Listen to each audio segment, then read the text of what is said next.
Heyo kaka wakadawa, mi ndo msema kweli, Sailo wa Kitale.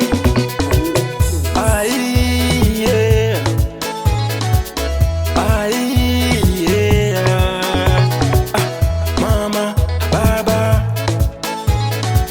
vijana wa wazee, niseme nisiseme, niseme nisiseme, unaweza pata ndugu Jumapili kanisani, lakini cha kushangaza hajui maana ya wokovu. Ana viti na watu, ana ibia watu, anakonganisha watu, pombe pia anakunywaga, usherati pia namba moja, kwa waganga pia anakwendaga.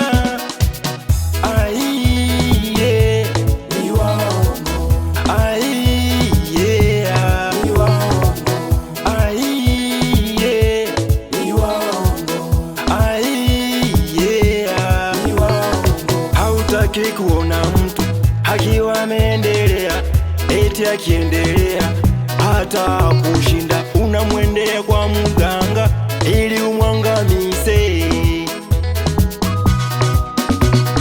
Hautaki kuona mwana wa mwenzio akiwa na bidii, nikiwa nimekonda unaniongea, nikianza kunenepa unanicheka, nikivaa nipendeze unaumwa, nikiwa masikini unafurahia, nikiwa mwenye pesa unaniroka, nikiwa mwenye bidii wasiwasi kwako.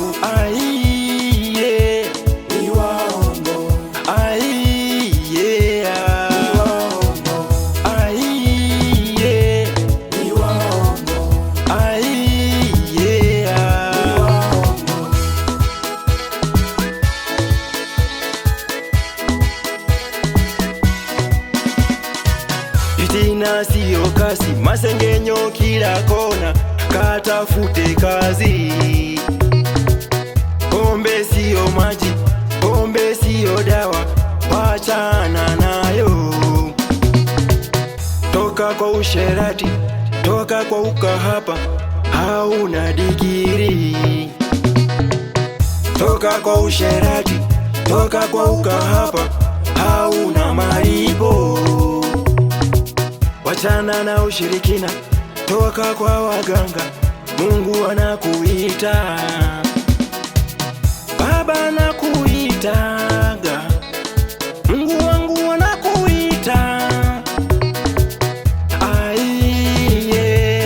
Ni waongo.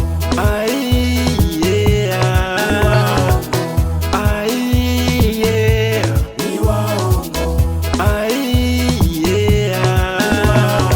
Yani nafika mahali pako unasema ni afadhali ule aendi kanisa na anafanya vitu vizuri kuliko ule mtu anaenda kanisani na huku anafanya vitu visivyofaa. Yani huyo mtu ni bure kabisa.